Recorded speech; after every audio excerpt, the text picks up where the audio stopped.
Make sure you download the Woodward Sports app in the App Store and the Google Play Store today. Take Woodward Sports with you wherever you go and listen live on your phone or mobile device.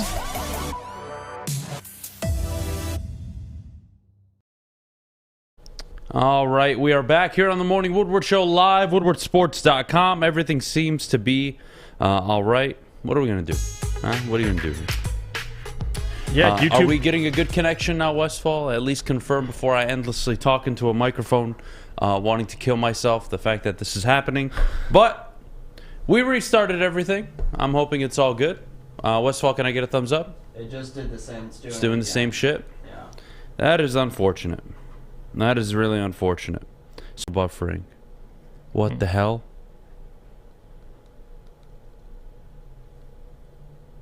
I got nothing. Yeah, this Internet's not down here. So if it was an internet issue, we could at least fix it. and the stream comes back, and it'll be fine for 15, 20 seconds, and then all of a sudden it looks Yeah, good. it should not be buffering like this. Westfall, what do you think? No, I think we're good. I think we're good, guys. Huh? Oh, Yeah, I think we're good now. are we good? How do you know that? Well, I'm watching it on my phone, and, you know, everything Yes! seems to be streaming perfectly Let's smoothly. go! I'm not going to get my hopes up until the guy in over there gives me a thumbs up. Let's go. Everyone in the comments says we're good. Good so far.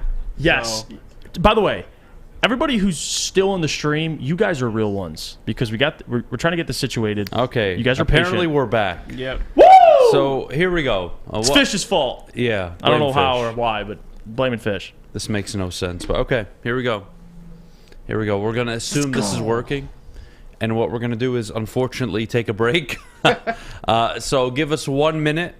And when we get back, we'll recap free agency for the Detroit Lions. And then at 8:30, I'll give my power rankings for Jeff to evaluate. 8:45. 8:45, we'll do Jeff's mock draft. 9 o'clock, we'll get to my mock draft. 9:15, I'm thinking fan mock drafts and callers. Maybe. Maybe at 9:30, I have a very special guest coming in today, something that means a lot to me and my community. So we're going to have some fun with that later on as well. It'll be a little surprise. So all that and more coming up next. But before we go, Jeff, our good friends over at Guardian Alarm. There you go, guys. You get an ad read. Guardian Alarm. It's a new year, so let Guardian Alarm help you. Customize solutions from real experts. Their professional technicians take the time to recommend security and automation solutions specific to your needs. Call them anytime, day or night. Know that a Guardian team member will We're stay going until 10:15, on by the the way. phone with you for as long as you need. You're absolutely right. Your safety and security deserves technology that's been proven to work and people who have been proven to care. Call 1-800-STAY-OUT today.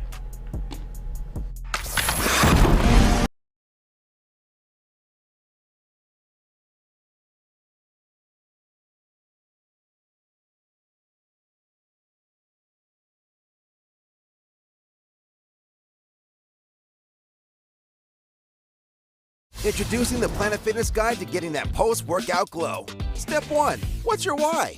More epic energy? Better sleep? Blow off steam? Step 2. Join Planet Fitness for just $10 a month and get moving in our clean and spacious clubs. Step 3. Bask in that post-workout glow. Join Planet Fitness today for just $10 a month. Join today at any of the 50-plus Detroit area locations. It's a great day to get some Centron in your life. Okay. There it is. Centron, here we go. Gotta grab the cranberry. Oh wait, it's 2 for $4. Gotta double up with the classic as well. Centron World, baby. Centron, available at select Krogers, and if you wanna know how, go to @CentronWorld.com. You get dope like me. You know what? Why wait?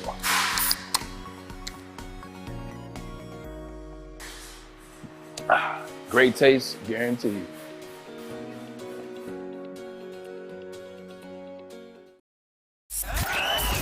We are the network for Detroit by Detroiters. Welcome to the Woodward Sports Network.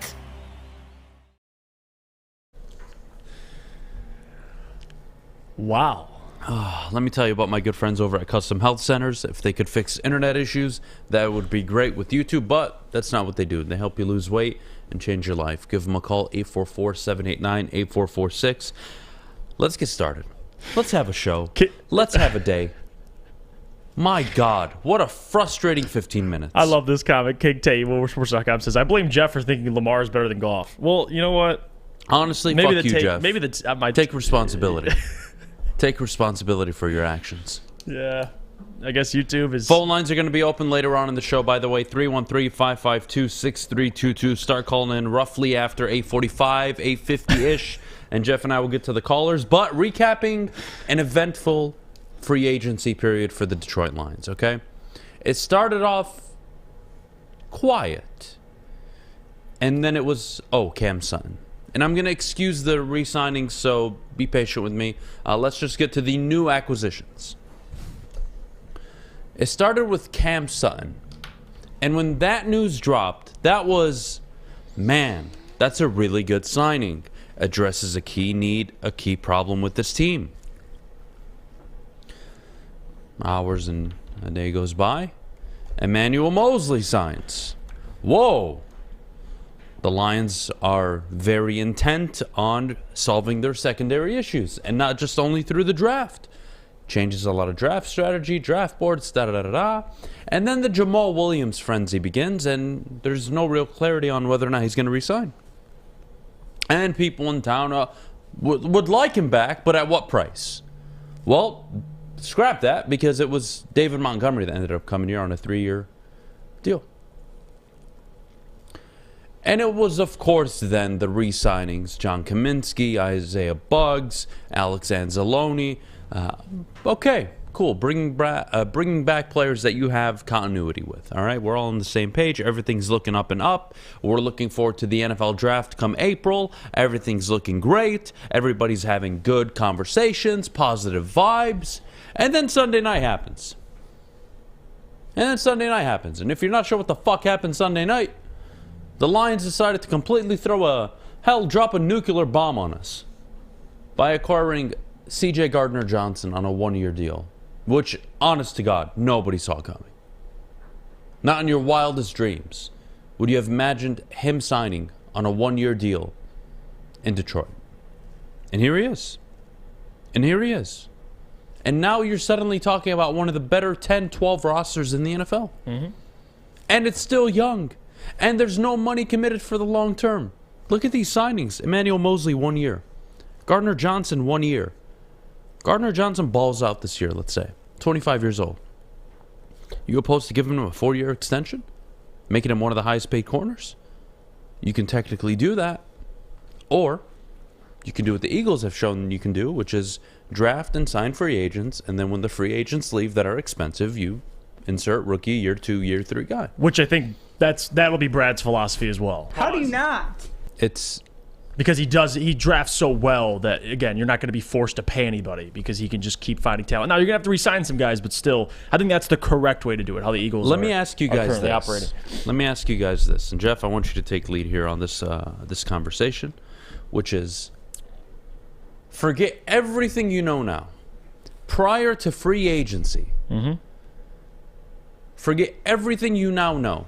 If I would have told you David Montgomery, Emmanuel Moseley, C.J. Gardner-Johnson, Cam Sutton. Let's be real. Bro to bro.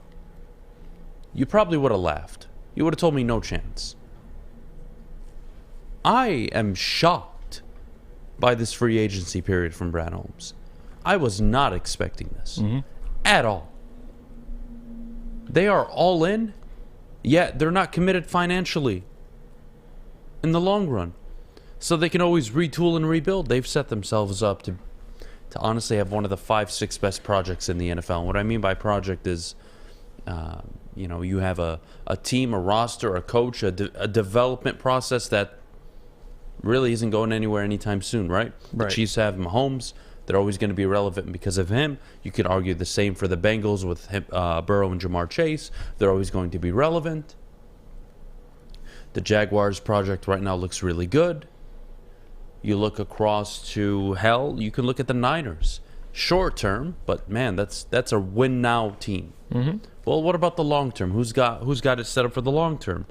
You could look at the Lions. You can look at the Jaguars. You can look at the Broncos. I know Russell Wilson, there's a lot of questions, but Sean Payton, that defense, You'd imagine he'd get more out of Russell Wilson. The Broncos could be something. There's a lot of good projects in the NFL. Philly, of course. They've really set the standard for how to build out in free agency and still draft well. That's been impressive the last few years. So I've been impressed, Jeff. It was a free agency class I didn't expect, and I'm very, very excited for. And I think that's the difference between the Lions and other rosters. You brought up the 49ers, the Eagles, and the Eagles are a little more, similar in this aspect of you're doing it with young players. Like usually rosters, you say win now, and when you hear those words, typically it's a veteran roster. Maybe you mix in some young players, but for the most part, the 49ers, mostly older players, veteran players.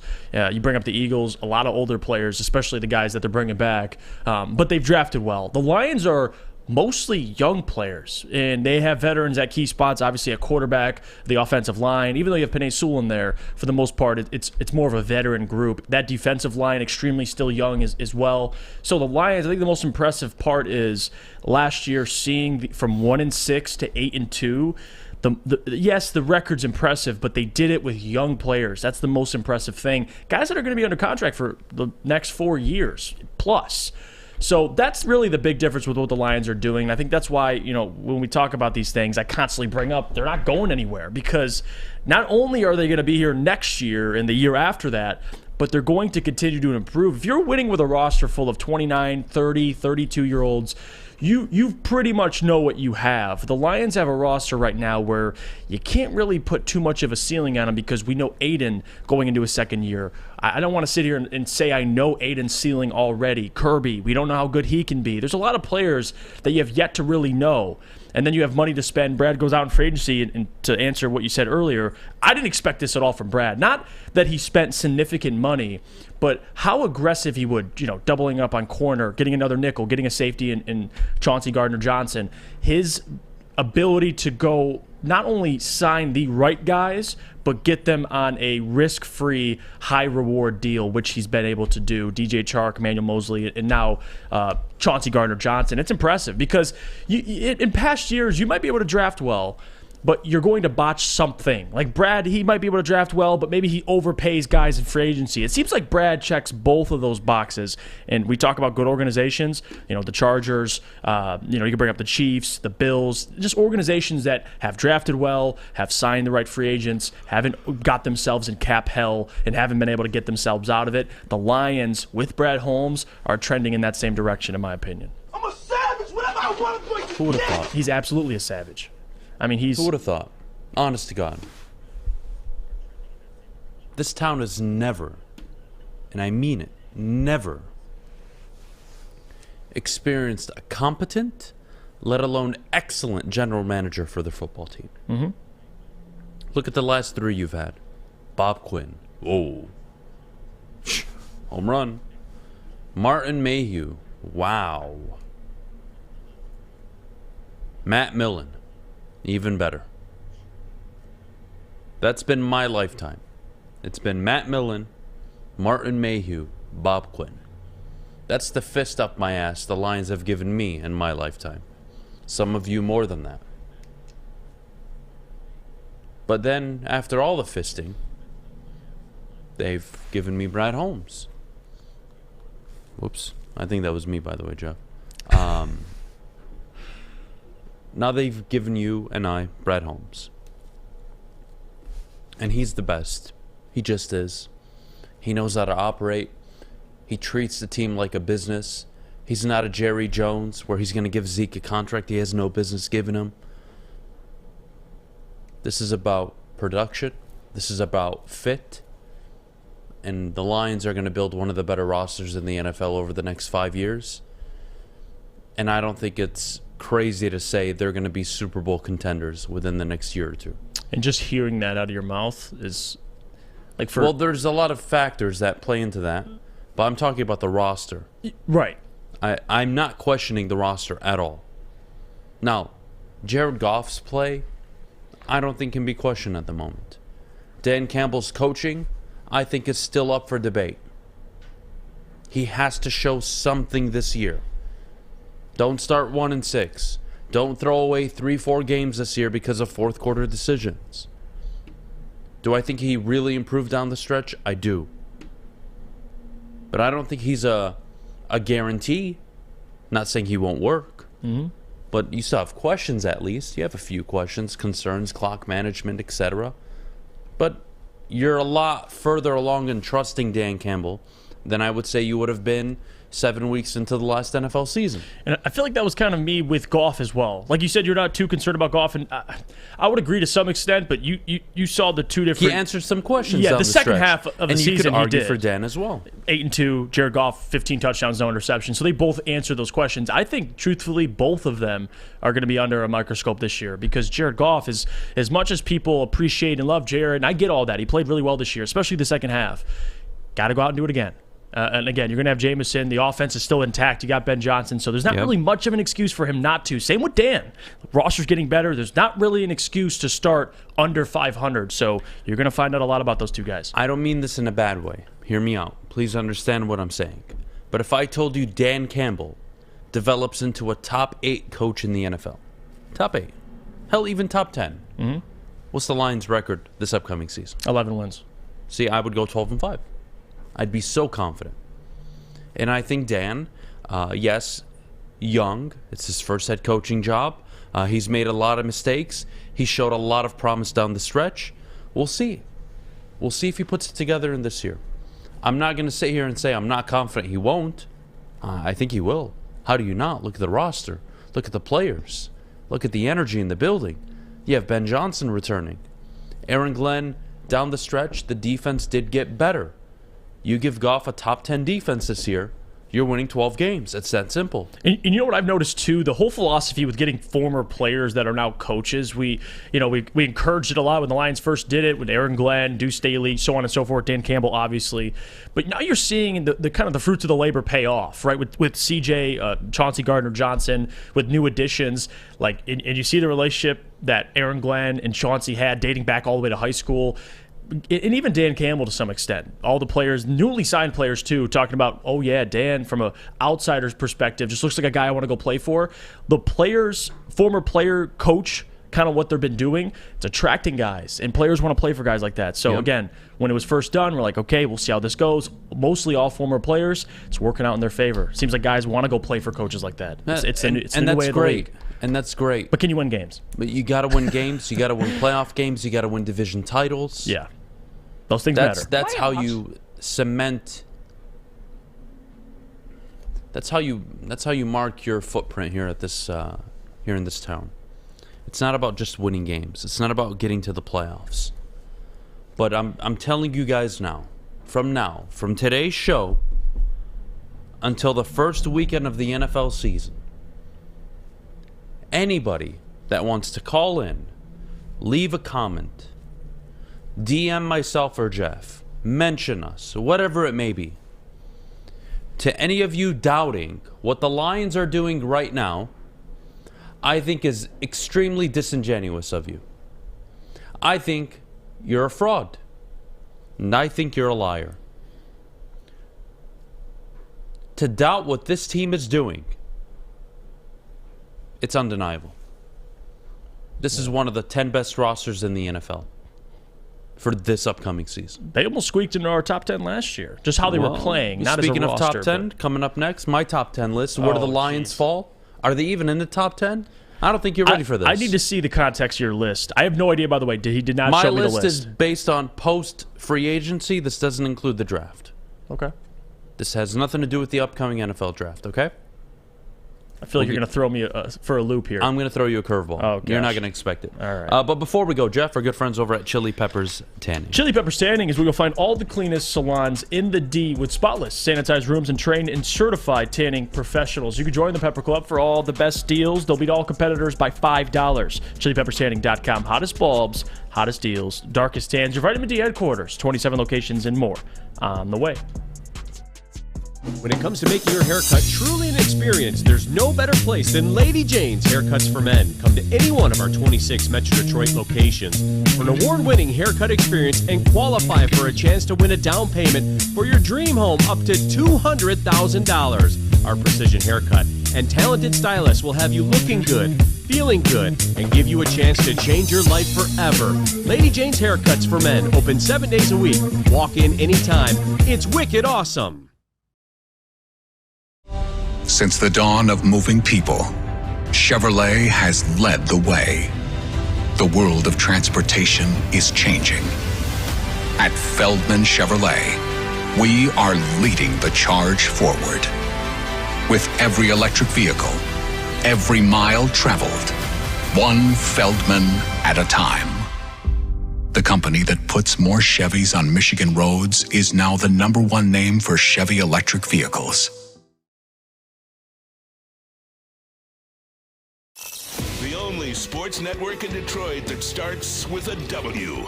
You know, because we win. Woodward Sports, Detroit's winning sports network. Seafood Fest is back at Big Boy. Catch it while you can. Some favorites during Lent like shrimp Alfredo, shrimp stir fry, and the new fish sandwich. Get to your local Big Boy today. Don't forget the all-you-can-eat fish fry buffet on Friday nights. All right, we're back here on the Morning Woodward Show, live, woodwardsports.com. Jeff, you know, we talked about this last night. I asked you, hey, what do you think if I threw you 10 teams tomorrow morning, and I told you these were the 10 best teams in the NFL right now after free agency? You were like, man, yeah, that's a good idea. Let's do it. Da-da-da-da. So I went to work, and I thought of 10 teams that check off 3 boxes. There's some level, because I don't think it matters completely, but that's why there's 3 boxes to check. That they're proven, that they're sustainable, and that they have the right leadership. Leadership for me quantifies as GM, head coach, quarterback. Okay? So we'll go through my 10 teams. Would you like me to start at 1 or 10? 10. Let's go from the worst. Ooh. All right. Or you want to do 1? Because I guess we want to get to the Lions, I'm assuming. So well, if you Lions might not 1, be on here, bro. 10 is not the Lions. All right, let's go 1. Let's go 1. Let's go backwards. Defending champs, Kansas City Chiefs. I don't think there's anything up for debate here. They are the returning champions. They have Patrick Mahomes, Andy Reid. They may not be the best team, but they win. Okay. And I'm not going to bet against Andy Reid and Patrick Mahomes. That one's a given. Number 2, the San Francisco 49ers. I think they've gotten better this offseason. We'll see what they do in the draft. They're going to have to maneuver a little bit to get some picks, but everything in San Francisco's season rests on Trey Lance. Can he develop? Can he be the guy? And we've seen they can get to an NFC title game with Brock Purdy. They have the most complete roster in the NFL, except at quarterback, which is the most important position. I was just going to say, so wouldn't giving the nod to the Eagles in winning that 10 sense, straight with a 7th-round pick? It's impressive, but that 7th-round pick won't be playing this year. I understand, but that's the point, though. It doesn't matter. It doesn't matter who is there. If they have time, they still win. That's how good they are. You can't deny that from the Niners. No, they're a good roster. I mean, I'm not going to argue that. Number 3, Cincinnati Bengals. Where are the Eagles on this list? Relax. Okay, go on. We're getting to the Eagles. All right, go on. Relax. I'm like already yelling at you. Relax. The Cincinnati Bengals returning Joe Burrow, Jamar Chase, T. Higgins. It's a stacked offense. We'll see what they do with Mixon. I haven't heard any news on Mixon yet. Yes, they lost Jesse Bates. But look, this is an organization that's drafted well and signed free agents who have outperformed their contracts in recent years. I'm not putting anything past the Cincinnati Bengals. And since you want to yell at me, number 4, the Philadelphia Eagles. Oh, Jesus, here we go. The Philadelphia Eagles, for me, are the 4th best team going into this year. Losing Gardner Johnson hurts. Look, Darius Slay, excellent corner. They paid him $14 million a year. Brought back Shocked they didn't give Gardner Johnson more money, but hey, you know what? It is what it is. They're going to be one of the best teams in the entire NFL, and they're at number 4 for me for a reason. They're one of the best, but they lost some defensive players. They've lost players across the board. They've lost Miles Sanders. How are they going to address it in the draft? Does it mean Bijan is a guarantee? They went and got Rashad Penny, but he's always injured, so I don't take that really seriously. But again, the one concern I'll always have with Philly is how sustainable is Jalen Hurts running the ball 12 times a game. I hope they address it. They're still the 4th best team in the NFL to me. Loaded roster. but I have questions. They should address it with Beydoun. Now you're going to kill me. I'm going to keep advocating for that. They should. I would agree with you. Oh, gosh. Now you're going to kill me. Where do you think the Lions fall on this list? Take a guess. We have 5 through 10 remaining. Take a guess. I thought you just said they weren't on the list.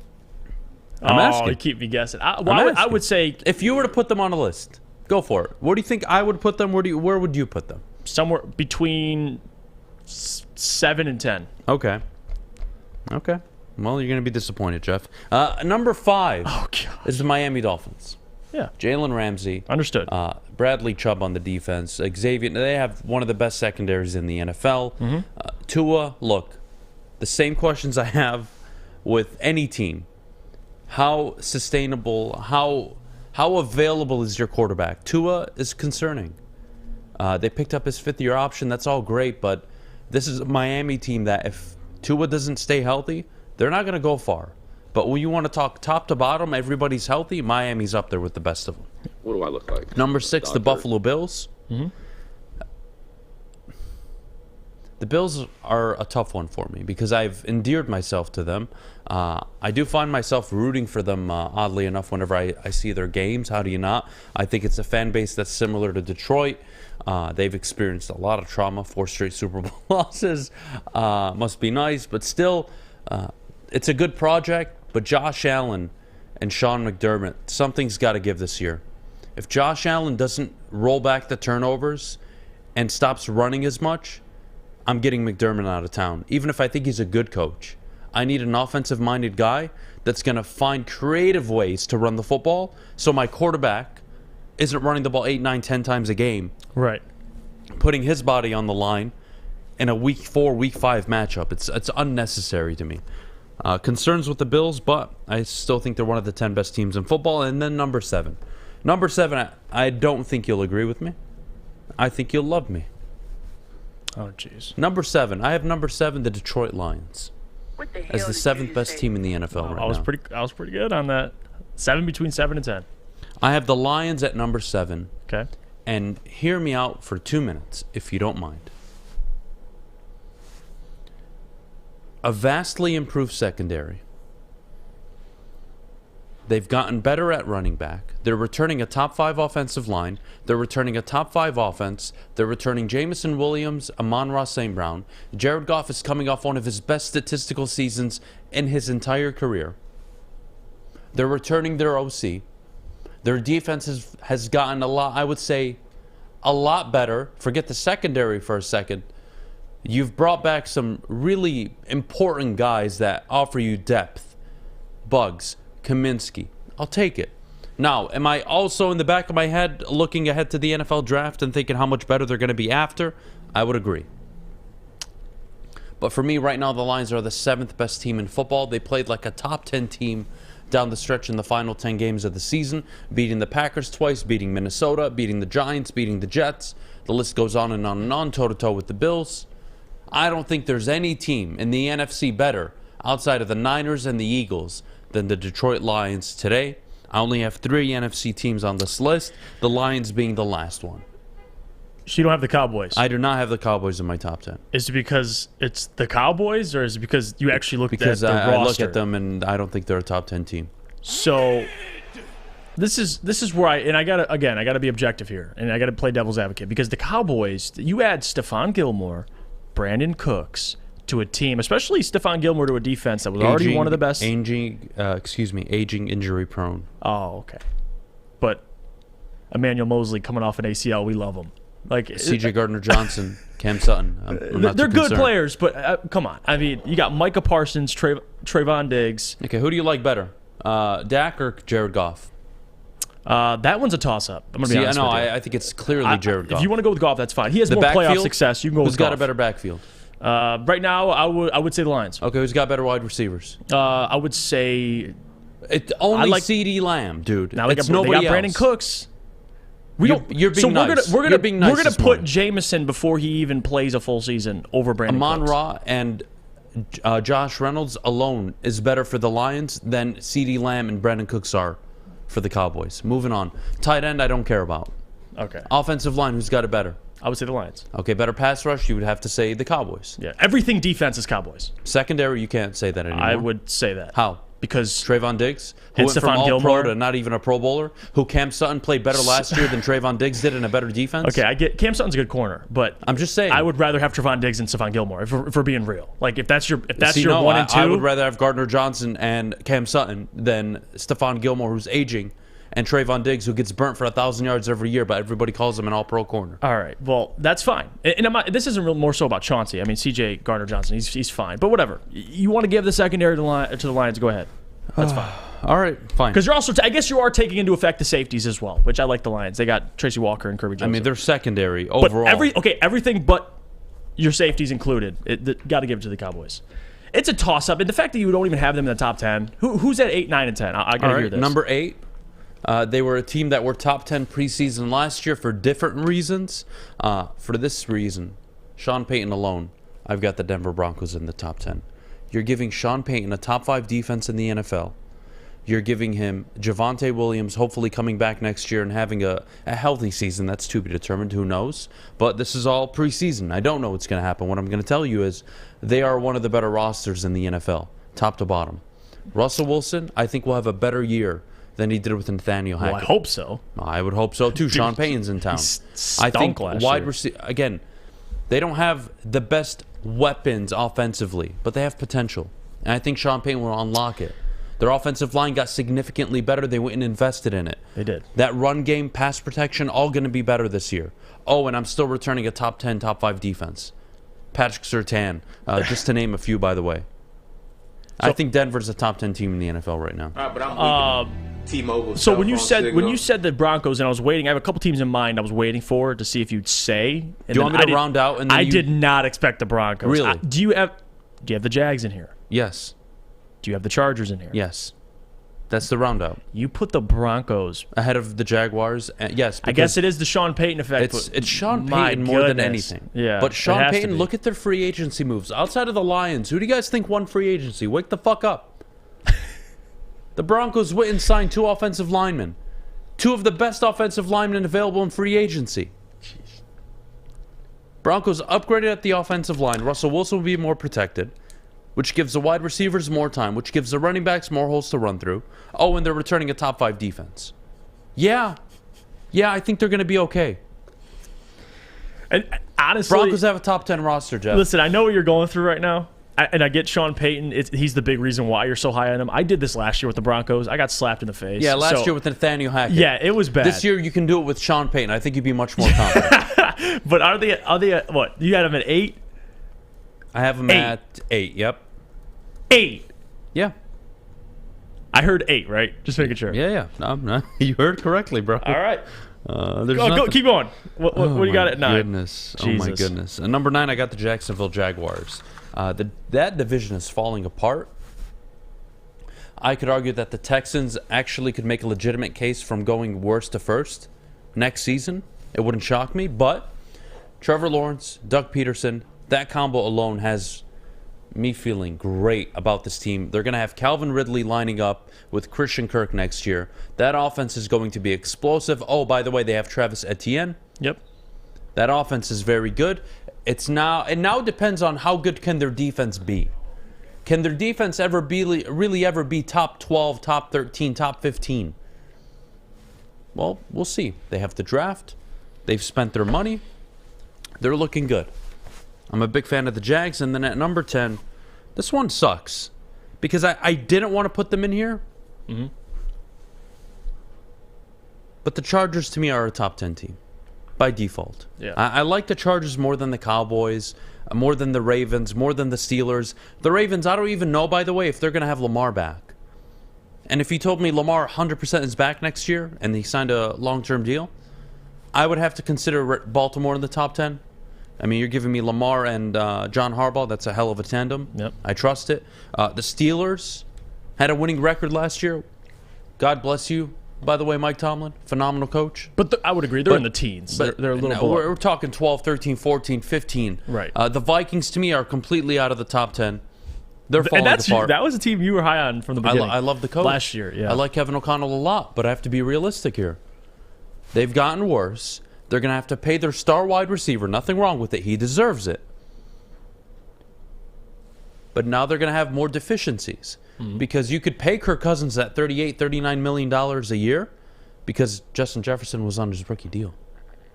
Oh, now you have to pay Justin Jefferson? Yeah, good luck getting anybody paying $40 million for the quarterback and another $25 probably for the receiver. Good luck. Gotta draft one.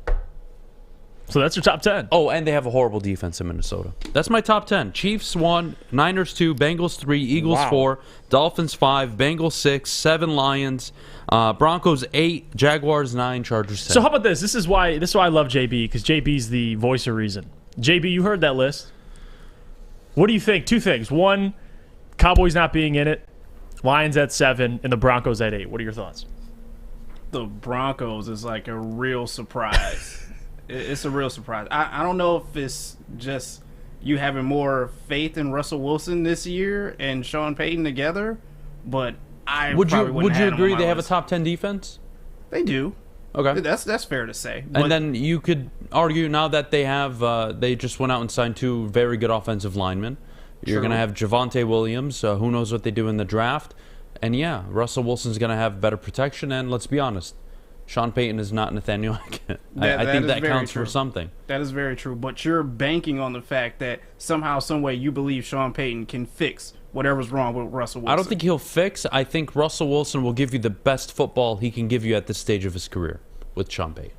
I don't know how good that is. Yeah. But I know the Jets won 7-8 games last year with a top 10 defense. I think the Broncos have just as good of a defense. Okay. That's fair. That's fair. See, all that sounds great, JB. Like, all that sounds really good. Like what he just said. Like, Adam, he always buttons it up. Yeah, but can they prove it is the point. Of course can they prove it, right? Can the Lions... How are the Cowboys not in your top 10? Because fuck the Cowboys. And I agree. Fuck the Cowboys. Are you kidding me? They always fall apart when they get to the playoffs. But as a roster? Dak Prescott has fallen apart, and nobody wants to acknowledge it. They paid him like the dumb fucks they are. And congratulations. Instead of having Amari Cooper for a 5th and 6th round pick, you have Brandon Cooks.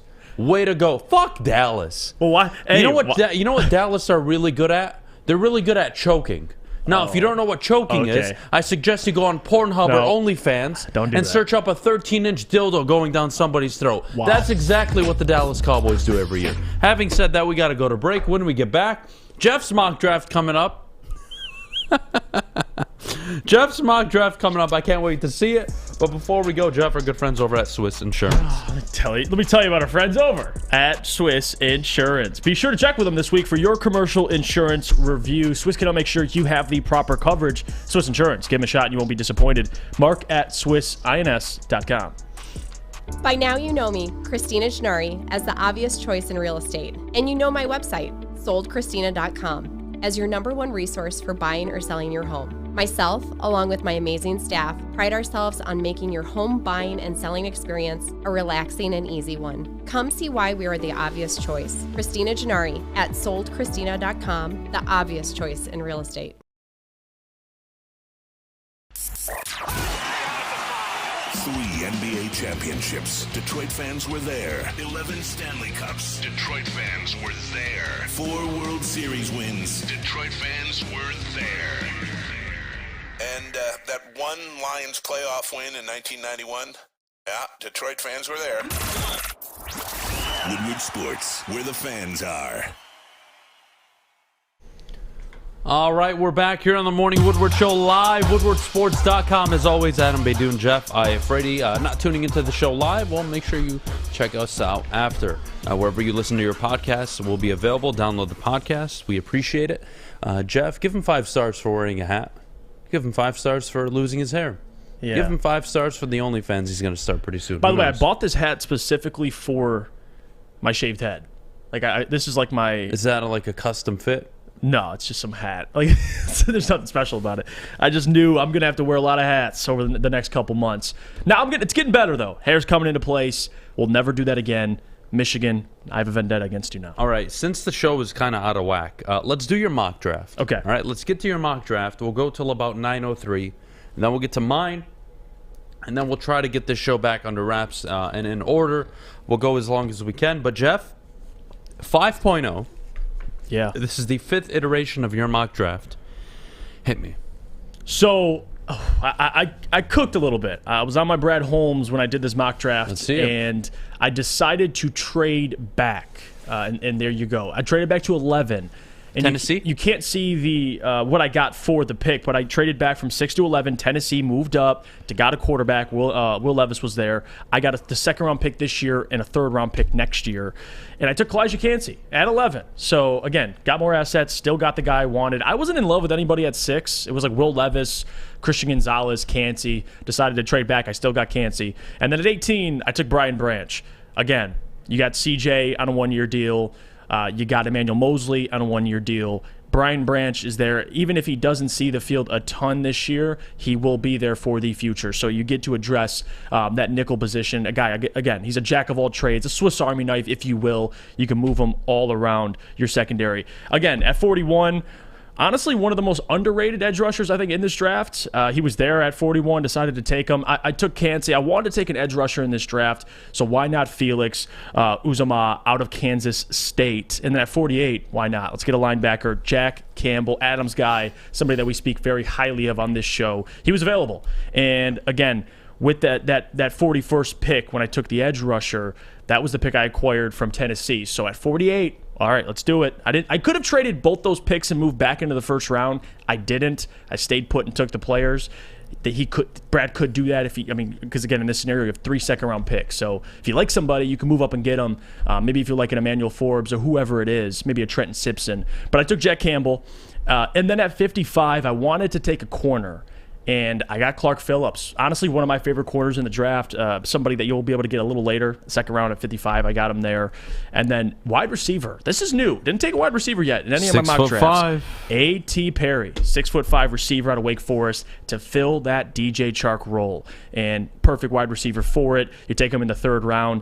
I took more offensive players this draft. I think I split it down the middle because at 153 in the 5th round, I took Dwayne McBride, one of my favorite running backs in this draft. You can always get him late. There you go at 153. 182, I addressed the guard position. I took Antonio Mafi out of UCLA. It was reported Lions met with him, and he worked out for a couple teams. I like Antonio Mafi a lot. You can get him late in the draft. There you go. Graham Glasgow, after he leaves, Antonio Mafi takes over. And you can't see, but in the 6th round after that at 193, I took a quarterback. I took Clayton Tune out of Houston. Again, flyer quarterback, somebody that could back up Jared Goff. Don't really have much expectations for him. But I feel like in this mock draft, I drafted 4 offensive players and 4 defensive players, if I'm not mistaken. So split it down the middle, address positions of need. And this is post free agency. So I wasn't as heavy defensively maybe as I would have been beforehand. But there you go. Split it down the middle. You know, I love the Brian Branch move for obvious reasons. Obviously, the player is amazing. Coached by Nick Saban. I'm a big fan. But, Jeff, let's be real. Emmanuel Mosley on a 1-year deal. Mm-hmm. C.J. Gardner-Johnson on a 1-year deal. Look at what the Eagles have done. They've lost John Hargraves. Who will be replacing him next year? Not that he's ready to fill the shoes of John Hargraves, but you'd expect him to be much better next year. Jordan Davis. Oh, they lose T.J. Edwards? N'Kobe Dean. Yeah. This is what you're supposed to do. Just because you're good this year at a certain position does not mean you don't invest in being good in the future as well. Unless you're sitting here and telling me that Gardner-Johnson is getting a 4-year extension worth $55 million. I'm not sold. I'm not. But to me, I think it's a good board, man. I think it's one of your best boards you've done. And thank you for not drafting a running back in the first round. It means a lot to me. You're absolutely welcome. And again, for this draft specifically, for people that are saying, well, why'd you take a corner and a safety? A lot of the guys, the only person you have under contract, because again, Jeff Okudah, you going to extend him? Assuming not. So you have who? You're an idiot. Jeff Okuda's still on the roster? Cam Sutton on a 3-year deal. Oh. That's really it. Like, think about that. So before you say, well, why do we need more secondary players? That's why. You don't have guys locked up. Brian Branch. I'm glad you brought up the Eagles because that's a perfect example. That's how it's done. It's just prepping for the future. Yeah, the Chiefs are another one. I'm not saying Sky Moore was Tyreek Hill this year, but he contributed. Mm-hmm. I'm not saying Juju Smith-Schuster was Tyreek Hill this year, but he was valuable and contributed. Valdez-Scantling, the same thing. Your job as a general manager in a front office and a scouting department is to make sure you're always looking ahead. Because when the day comes and you can't pay Jesse Bates, that's why you draft Dax Hill the year prior. Right. When the day comes and you can't pay these guys, you have to find solutions. And it's typically through the draft. So why make a rookie replace them? Why not have a year under their belt by the time they replace them? I don't see an issue with this. By the way, before we go to break, give me a grade. You saw the mock draft. Give me a grade on it before we get to Adams, because I haven't seen yours yet. I didn't want to see it at all because I want to be surprised. I don't know you're who not going to like mine. Oh, take it off the screen. There you go. There's the final look at the draft. I thought that was mine for a second. And then you have to add in Clayton. We don't have Clayton tune in at the next pick after Antonio Maffi, but there you go. There's the draft. Give me a grade. What do you guys think? Hate it, love it. I'm going to give you a B+. I'm going to give you a B+. Felix and again, Uzama you have to take into account one of those guys that either is going to hit at a insane level or he's just going to be a nobody. And you got to take into account, I got a 2nd-round pick and a 3rd-round pick in this draft. I got that trading back to 11, so listen. What'd you get in the future, a third as well? A 3rd-round pick next year. So you have 3 thirds next year. So a lot more assets. I'll give you there. B+. I liked it. Appreciate it. I'll take it. I really like the draft. Honestly, I don't have an issue with you drafting Brian Branch either. These get so interesting because we've done 5 already. It's like you don't want to keep doing the same thing. So I'm constantly trying to change things up, the Lions change different have made scenarios. us switch on the fly now that they've basically addressed their entire secondary. Right. So there you go. All right. Love Jeffs, but no way Campbell is there at 48. I agree with you, Tim. I don't think so either. We talked about that, at length about Jack Campbell. Him at 41, realistically. You probably, honestly, looking back, in PFF he's there at 48, but in real life I don't think he will be. I think he'll be right after the 1st round, early 2nd. All right, let's get to my mock draft coming up in just a few minutes. But before we do, I got to tell you about my good friends over at Planet Fitness. Sign up today, whether in store or by visiting them at planetfitness.com. Your fitness is essential. $10 a month, all it takes. Get to the gym, take care of your fitness. Your fitness is essential. We'll be right back with more mock drafts. At work and at home, we're there with smarter security solutions. Featuring complete automation with customized alerts and more. For over 90 years, we've been the company that's been counted on to protect what matters most, all with personalized service and care. Right now, for a limited time, receive a free video device plus free installation with a new home system. Guardian Alarm. We protect Michigan. We don't like to brag that we are the toughest sports network in Detroit, but we do have a guy named Darren McCarty on our side. Lemieux and McCarty, who've had a good knockdown drag up. There they go, right on the whistle. They were talking to one another. Woodward Sports. All right, we are back here on the Morning Woodward Show live, woodwardsports.com. As always, thank you to everybody tuning in. Jeff, I gave you a B+. I hope you like my mock draft. You kind of set the standard, set the bar a little bit high, but here's what I got. No trades at all. Okay. I didn't trade back. I don't think trading back, honestly, is even a realistic option. And if I were to trade back, and let's say a Tennessee wanted a Will Levis, they're giving me a 1 if they're moving up. I'm not taking a 2 and a 3. I'm getting a 1. I'm going to drive a hard bargain for that pick, but I'm going to stay put at number 6, and I'm going to continue to draft the guy that is always available, that is always there. Jalen Carter, Will Anderson were not available in this edition. Kalijah Kancey. Kalijah Kancey to me is the obvious pick at 6 if Jalen Carter and Will Anderson are gone, which I think will be the case. Jalen Carter, it's becoming more of a question now with his pro day being an absolute disaster, but Kancey checks off so many boxes. The character, the ability, the explosiveness off the line, the production in college, the ability to carry an average defense in the ACC. His tape speaks for itself. I'm not going to get more into it, but this is where things get interesting. You've addressed the secondary so much that a corner at 18 makes sense. It does. You can still take one at 18. Unfortunately for me, Joey Porter Jr., Christian Gonzalez, and Devon Witherspoon were all off the board when I made this decision. So there were no corners available. So I took an edge rusher. I don't think you can ever have enough talent on the defensive line. I don't think there is ever such a thing as having too much talent on your defensive line. The interior currently is the softest spot of the defense.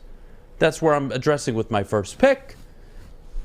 And then Lucas Van Ness at 18. No corners were available to me, unfortunately, but we'll move past it. Jack Campbell at 48. Do I think he'll be available? Probably not, but damn it, I got him. And I'm very happy with the kid. I think he will be a day one starter on this team. He'll probably bounce, I would say, Malcolm Rodriguez and Alex Anzalone in terms of snaps. He'll probably get a majority of them as the season goes on. He'll be the best covered linebacker on this team day one. Pick 55, this is where things get interesting. Clark Phillips not on the board. Emmanuel Forbes not on the board. Garrett Williams not on the board. I couldn't find a secondary player. So what do I do at 55, huh? Do I take Hendon Hooker? Do I reach for a wide receiver? Do I take a Zach Charbonnet? If I'm going to swing, why not swing on Darnell Washington? There is zero risk involved with this pick. It's a second-round pick. I've already addressed the defense. Do I expect James Mitchell to be I would say a formidable tight end this year? I do. I think he'll be a lot better. But this freak of nature was sitting in my lap at 55. And I'm not passing on it. I can't imagine what Ben would do with him. Well, then there's the next guy. Again, until Chark signs, I think a wide receiver in the later rounds makes sense. And, of course, you and I agree on the A.T. Perry pick. 6'5" out of Wake Forest. I love him at 81. And then in the 5th round, like I always do, I take a running back. Like I always do, I take a running back in the 5th round. In the 6th round, Stetson Bennett, quarterback out of Georgia.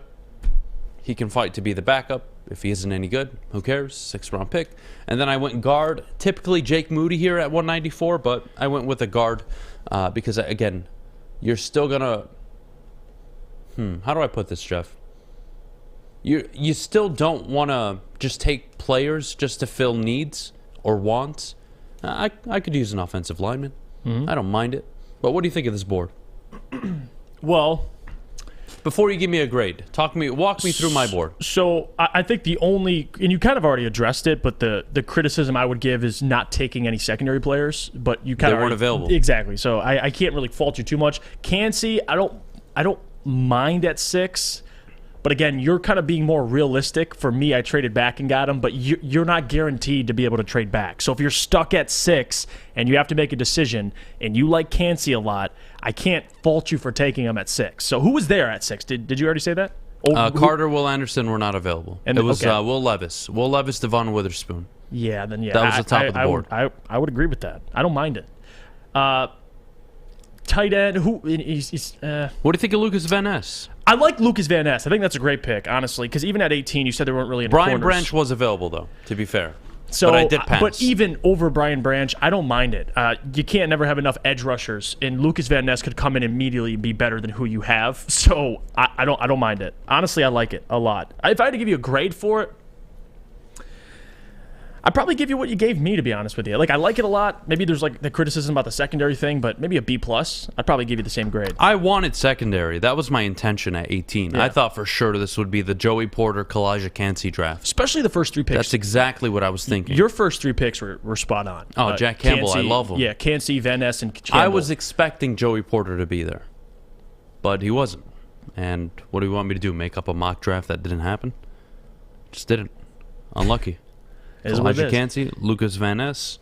I don't think you can ever get sick of having a ton of defensive linemen. There's nothing wrong with it. I don't think you can ever have too many. Would I like to still get a corner in the second or third round? I would. I would have preferred that because, again, Gardner Johnson on a 1-year deal, Emmanuel Mosley on a 1-year deal. But I'm not going to press for it. And, of course, my board just didn't fall out that way. Garrett Williams not available. Forbes not available. Clark Phillips wasn't available to me. Just wasn't the case. What are you going to do? Maybe the next board I'll be able to get one. Drop the grades. Drop the grades, guys. What do you think?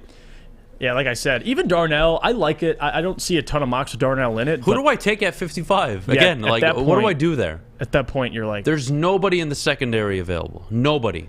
Am I going to reach for Jordan Battle, who's a third-round pick right now, projected? No. Who am I getting?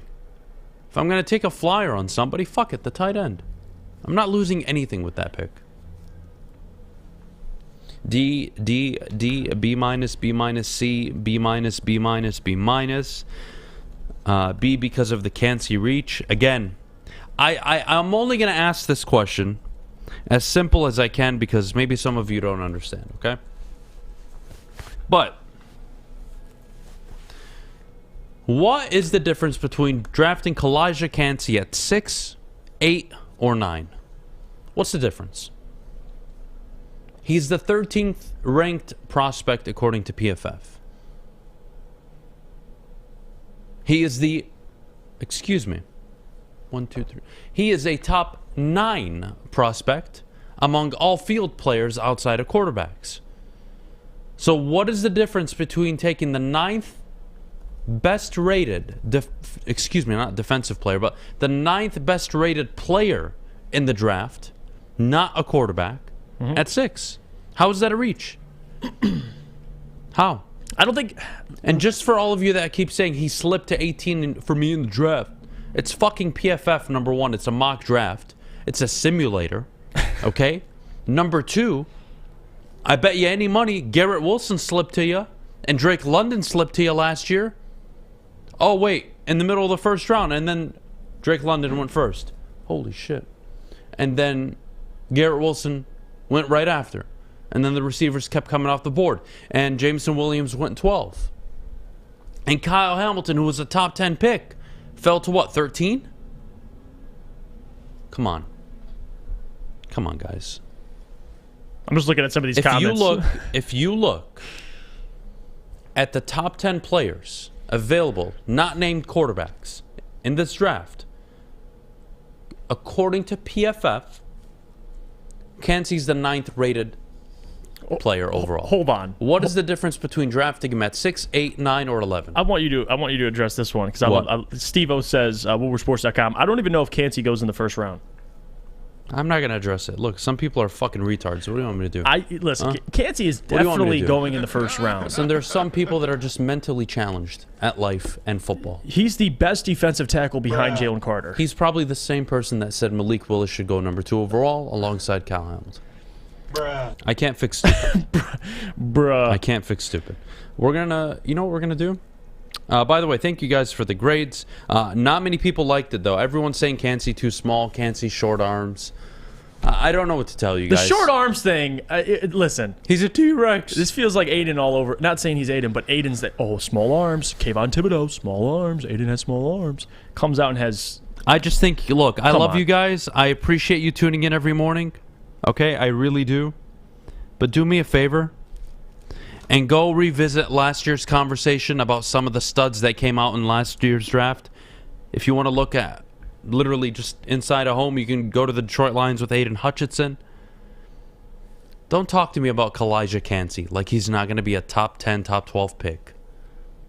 And he isn't going to be a very good player in the NFL. And you're drafting on need. What is the Lions' biggest Interior need at defensive this lineman. point? Thank you.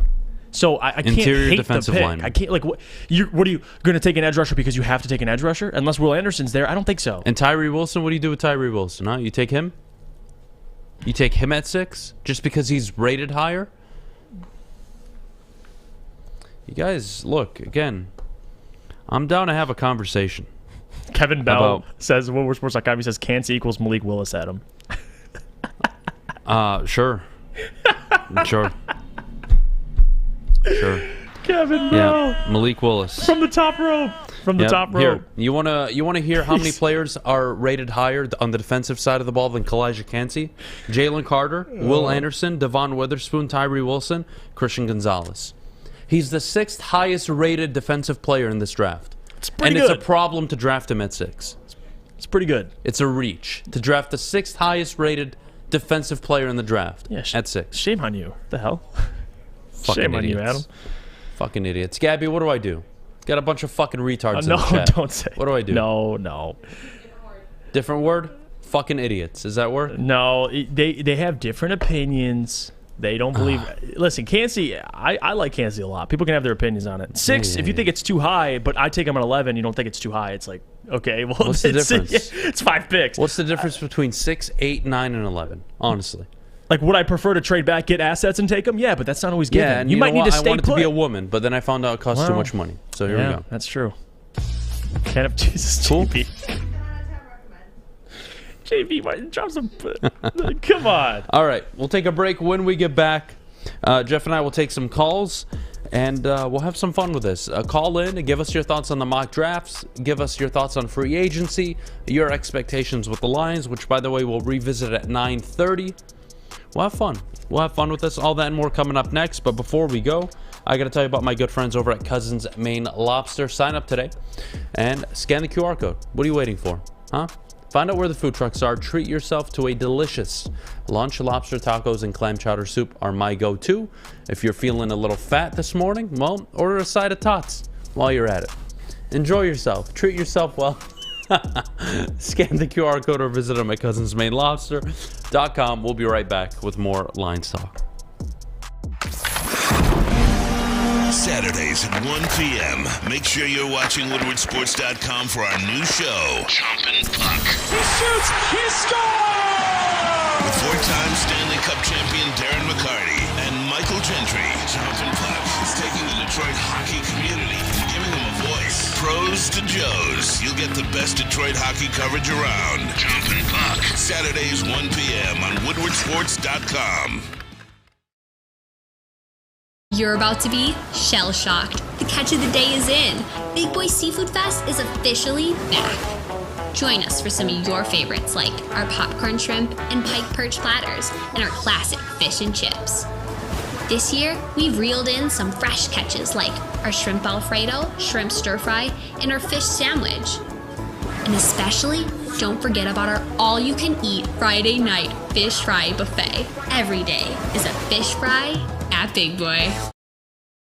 My name is Lee. I've lost 35 pounds on the Custom Health Center program. So the 3 biggest benefits that I've gotten from this program has been I'm not snoring anymore, I have a lot of energy, it's great, and oh, by the way, look at this. No, I'm just kidding. No, I'm just kidding. Call us at 844-789-THIN or visit CustomHealthCenters.com for a free consultation and get started for as little as $5 a day. Woodward Avenue, the first paved road in America. Woodward Sports, the first sports network born in Detroit and made for Detroit. All right, we're back here on the Morning Woodward Show live. WoodwardSports.com is always missing the show live. You can always download the podcast after the fact, whether you listen on Apple Podcasts, Spotify, or wherever the hell you listen to podcasts. Make sure you leave a 5-star rating for Jeff's beautiful hair that he refuses to show on a daily basis. But, you know, we'll address that at a later time. We'll get to callers in just a second. But, Jeff, before we do, yeah, I don't want to say gun to your head, okay, but you can't move. What is the best scenario for the Detroit Lions in the draft with their first pick? I know you could probably argue Will Anderson, but let's be real, that's not going to happen. And we'll have the conversation with callers right now whether or not you should trade up in the draft to secure Will Anderson. But so 2 things. I have 2 different scenarios, but they would both be best case for me personally. One of them would be Jalen Carter falling to you at 6. I think that's a situation that Lions fans would love because you get to take a player who was widely regarded as the best player in the draft. The second of that being which I don't think will happen, but one of those quarterbacks fall to you at 6. And I'm not talking about Anthony Richardson. I'm not a huge Anthony Richardson guy or Will Levis. But for some random scenario, Bryce or CJ fall to you at 6, that would be another scenario. But really the main one is Jalen Carter. That's the prize. If he falls to you at 6, I mean, you talk about what the Lions are building currently and what their needs are. You think Kansas a reach at 6? Well, if Jalen Carter's there, you're good. So that would be the best case scenario for me, and I think it's realistic. Will Anderson, I don't think that's realistic. The only way I believe the Lions will be able to get Will Anderson is if you trade up to 3 for Arizona's pick. But if I'm Arizona, I'm not trading back. I'll just take Will Anderson. So that would be it. It'd have to be Jalen Carter, best player in the draft, before all this stuff happened. All right, well, let's go to the phone lines. JB, who's the first person we got on the lines today? All right, I'm going to send you guys Trevion. He's been on hold for a minute. All right, Trevion, you're on the morning show. Good morning, buddy. What do you got for us? Good morning. I just want to say real quick that I've been a Lions fan since 0-16, so I've been on this train for a long time. But Jalen Carter, I'm not saying he's not good, but at the same time, a lot of people get overlooked. Look at James Houston. Look at when he got drafted. He might be our best defensive player. He played the last 7 games against big teams, and he got 8 sacks. Now, it's a couple of people that's up there with Jalen Carter, like Luka Van Ness, like you said, the boy from Pittsburgh, and we got an African boy, I don't know how to say his name, he's from Northwestern. They're up there. The thing is, yeah, they might say that they the best player, but at the same time, these people went to the biggest school, so they're going to get the biggest name, and some of these kids don't produce. James Houston did better than Thibodeau. He did better than him. He looks faster than him. He looks stronger than him. So just because Jalen Carter went to Georgia doesn't mean he's going to be a stud. He might be a bust. And there's been a lot of buses all the time. So I don't think we should just target Jalen Carter because all these other kids got more sacks than him.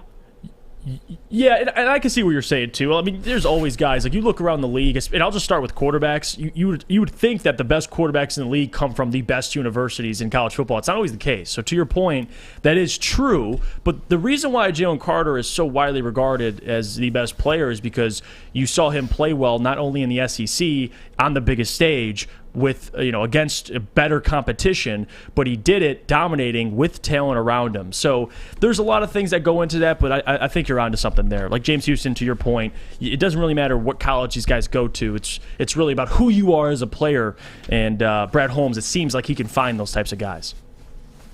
Okay, and I think we should trade Jeff Okudah. He's not going to produce. He got smartest enough thing anybody's time. ever said on the show. You're damn Look, right. he's You're damn right. He's not that good. He's very overrated, and I think we should trade him, get draft capital, move all the way up from that 18th pick, and go get Christian or Witherspoon or Joey Porter and make them as they replacement, and then go back up one more time, move back in the first round, and luckily, if we lucky, we will get Nolan Smith. Nolan Smith is so fast, he might be another Michael Parsons. The only thing the boy got to do is go in the weight room. Look, I don't look realistically. I always say the same thing, and I ask everybody the same question whenever they bring up trading a certain player. Realistically, if you were a GM or run the league, would you ever trade for Jeff Okudah? The answer would probably be no. For $11 million. Trevion, hell of a call. Well done, buddy. Appreciate you calling in, man. Thanks. Yep. JB, send us over. Who's next? Who do we got on the line? I'll send you guys Christian. Here's Christian. All right, Christian, you're on the Morning Woodward Show. What do you got for us, buddy? Please don't recommend trading Jeff Okudah because I wouldn't give up $1. You couldn't pay me $11 million to acquire Jeff Okudah if I was an NFL GM. So here we are. But good morning, buddy. Good morning, guys. Before I start with my my draft or whatever, I wanted to say, do y'all guys remember when we first hired Brad Holmes? And how Les Snead was praising him, saying oh, he got a nice pick. Oh, I can't wait to see what he does with that. Mm-hmm. I felt like, we all view Les Snead as one of the top 5 GMs in the league. Absolutely. So, with him giving Brad that praise, he was foreshadowing what Brad is doing now. You're right, Christian, because only Les Snead would know his value with the Rams. It's like the guys in the background. Les Snead is the guy in front, right? We know Les Snead is one of the best general managers, but only guys like Les Snead know the value of Brad Holmes and what the work he's put in that scouting department. So, yeah, I mean, he foreshadowed it. Exactly. But going to my draft, I would personally love to get Jalen Carter if he falls to it. That's like a no-brainer. I don't give a shit about his off the field bullshit. He messed up. He was speeding. Unfortunately, his friend, two of his friends or whatever got lost their lives. Yep. And, that takes a toll on a person. You know what I mean? Knowing that you were involved. And on top of that, your career is, it seems like it's in jeopardy. So, of course, mentally, who would be all the, focus on football? Like, that's hard to do. So I think he will be the perfect guy to fit in our system. We need him because if we can barely get any pressure like in the middle of the pocket. We need that. That would make Aiden's job easier, Houston's job easier, Flores' job easier. We need that. When we had Sue doing that, we was what, top 10 defense? We had a top 5 historic defense at one point because of how deep the defensive line was. You could get pressure anywhere. So, yeah, look, I'm with you on that. Anybody on the interior to me is priority. Mm-hmm. Jalen Carter, again, I'm not interviewing the kid. I don't know what's in his head. I wasn't there for the interviews. What I do know is his pro day was super concerning, and I always try to just look at it from a football point of view. When the chips are on the table and you're tired and you're beaten up and you have a little injury problem or your shoulder's hurting or your leg's giving out on you, can you muster enough for that one play, whether it's third, fourth, and short, late in the fourth quarter? That to me is everything. But appreciate the call, Christian. Well done, buddy. Appreciate you guys. All right, JB, who else do we have on the line? All right, I'm going to send you guys Mike. He's been on hold for a minute as well. All right, Mike, you're on the morning show. What do you got for us, buddy? Hey, good morning, guys. Appreciate you guys taking my call. No problem. I had a couple points I wanted to make, and they kind of tie together. You guys are talking about taking Kansas at 6. I think the reason, and I know it's hard to predict who's going to be available or if he's still there. I think if you can trade back and you can get lucky enough to get him traded, at a later pick, for instance, I've got him at like 13, trading with the Jets. That's really important because I think what's going to happen is we're going to miss out on Jack Campbell, which is somebody I think we are not going to have available at 48. So, in my situation here, I've got like Kancey at 13. You get Campbell at 43 instead of 48. And then, I know you risk Kancey not being there, but, we still have 18. And like Brian Brzee from Clemson has been available. That's another guy you could take there as well. So, there's still options at 18 if you can't get Kancey, but you also get the option to potentially take Campbell. What's your thoughts? I'll let you take that one, Jeff.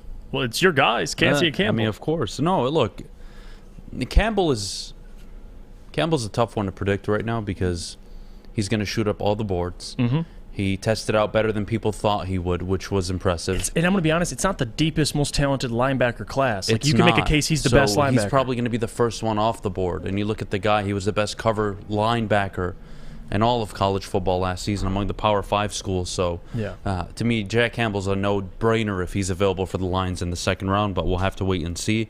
Mike, I appreciate you calling in this morning, Mike, man. you're welcome back anytime, man. Good stuff. Thanks, man.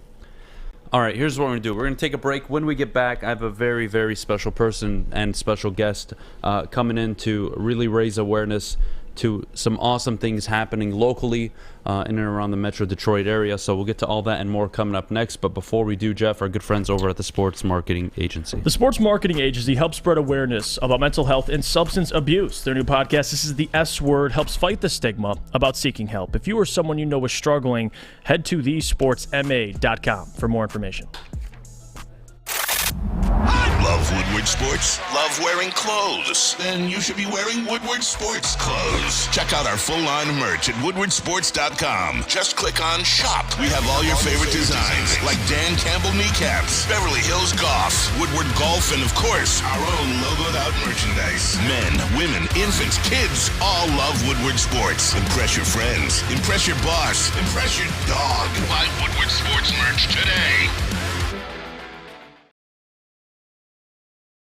Introducing the Planet Fitness Guide to getting that post-workout glow. Step 1. What's your why? More epic energy? Better sleep? Blow off steam? Step 2. Join Planet Fitness for just $10 a month and get moving in our clean and spacious clubs. Step 3. Bask in that post-workout glow. Join Planet Fitness today for just $10 a month. Join today at any of the 50-plus Detroit area locations.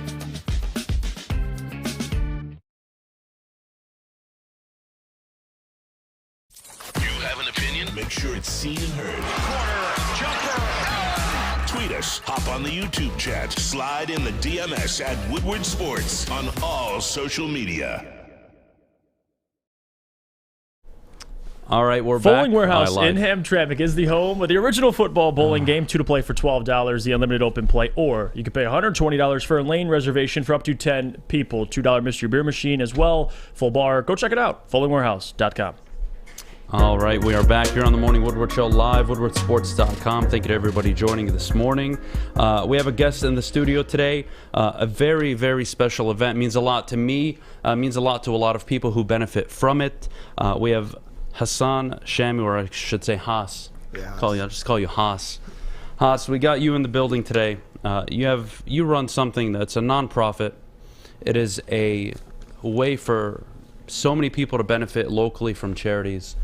It's called the Ramadan Suhoor Festival, which is a late night festival for those of you who aren't aware during the month of Ramadan, which is a holiday / really a month of humbling, really experiencing something more than yourself, spending really a whole day without eating until later at night. And what Haas and his amazing team do is late at night during the festival, when Muslims are technically allowed to eat, they host a festival that allows all vendors and community people to show up and spend their money, of course, and it raises money for local charities. So Haas, welcome to the show. Thank you so much for being here, and how's everything going, man? Great, man. Thank you guys for having me. I appreciate it. Yeah, no problem. Well, look, the first question I'm going to ask you is why? Why did this start from the beginning? This only started, in 2018? Yeah. Why? You've a busy life. You've got a lot of things going on. You have businesses to handle. Why this? I've been blessed in life, and it's a way to give back to the community. But there's a lot of entrepreneurial spirit, youth spirit in the city of Dearborn. I mean, look at you, look at what you've done. And so a lot of these guys are popping up vendors throughout for years, vendor tents all over the city of Dearborn. And it got to a point where there were so many. So the idea came between my friends and I, like, hey, why don't we group these guys up, put them in a parking lot, and make it like a little festival. Mm-hmm. So 2018, we did a little pop-up fest for 2 days in a parking lot, and we realized, wow, this is really what the community's attracted to. So, year after year, we made it bigger and bigger, and it's become a staple of Dearborn and Metro Detroit. Yeah, it's now one of the biggest food festivals in all of Metro Detroit, actually, year-round. So it's a big deal. How many vendors do you guys work with? I mean, you said a 2-day setup the first time you guys did it. We're 5 years after the fact. I mean, I know dozens and dozens of restaurant owners that show up, set up a tent, set up a food. I mean, from breakfast to dinner to anything you can think of. How many vendors are you guys working with now? Yeah, we got 80 vendors this year. About 62 of them are food. The rest are merch. We got food trucks. We got food tents. We got dessert, drinks. You name it, we have it. So it's huge. So how do you guys raise money for local charities? Yeah, so what we do as the organizers is all the money that's left over from the festival, after we pay off all of our expenses, is donated to local charities. We give out scholarships. Last year we gave out 12 scholarships. We give out pilgrimage trips to people that are less fortunate, that can't afford to go on to pilgrimage. And so that's our way of giving back. Man, that is amazing. One of the key things you told me when we were having our conversation was this is not just a Muslim-only event. This is open to everybody who's looking to try and expand maybe their taste buds a little bit, right? A little Middle Eastern culture. Walk me through the event and what it means for not just non-Muslims, for everybody who's more than welcome to show up and try the food and really engage in something really special to our community. Yeah, so you know what? today society is very polarizing, right? Everyone's extreme on their own ends. It's a way for the community to come together. Our 3 pillars are community, unity, and charity. And it's our way as Muslims to open up our arms and welcome people in to celebrate our faith and to showcase, our culture and religion and invite people of all faiths, all colors to this event. So it's not only Muslims, everybody is welcome. It's a way to build bridges with other communities. And what we've seen year after year is that it's very appreciated by many other religions and races. So it's amazing. Hopefully I'll see you guys there. We invite everyone. We got people coming from all over the country this year. I mean, we got, celebrity vendors from New York, TikTokers that have 4 million followers and they have their own restaurants and whatnot. They're going to be there. We got people coming out from Orlando, California. I was just in Dallas a couple weeks ago and I walked into a Syrian ice cream shop and they recognized me from the Ramadan Sahur Festival. And it's something that Muslims from all over the country are like, wow, look what you guys have done. Let's try to expand this, throughout the whole country. So inshallah, one day that's what we'll do. I love it, man. I love it. Such a great cause. You know what? You've gotten a lot of national attention too. You're on Good Morning America. Kind of walk me through all the attention on, how you're not just handling it, but how it benefits really the causes that you're working towards. Yeah. So because it's a charity festival, we're not out there having a media team trying to attract the media. The media is just coming to us. They're very attracted to what we're doing. And it's because we have such pure intentions, We have a cause and we're just working towards that.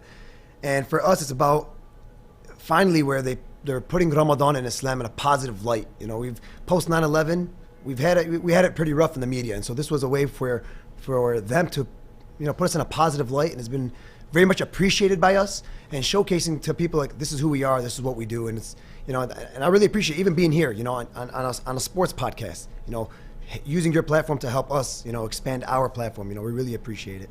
Yeah, well, look, Jeff is somebody that's probably never experienced this, and this will be his first year when I take him down there and drag him on. But, for anybody like Jeff who doesn't really understand what it's about, could you explain really what the month is, what the weekends mean, why we do what we do so late at night, what it means for not just for you as a person, but how it humbles you, how it makes you a better person.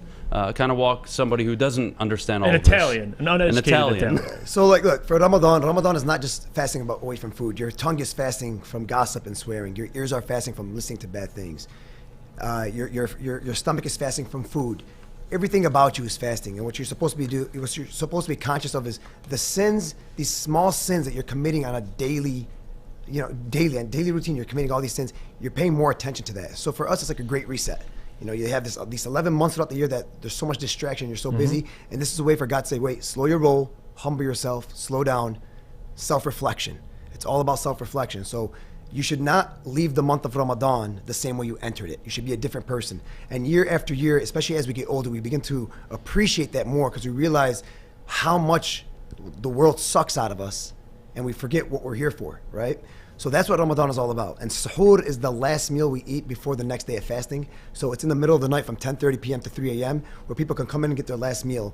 And we only do it on the weekends because on the weekends, people are off from work, kids are off from school. This is the time where they're staying up all night during Ramadan because they're fasting all day. So we bring the entire community together. We get the youth off the streets. We give them a very family-friendly environment to come here and support and celebrate the month of Ramadan.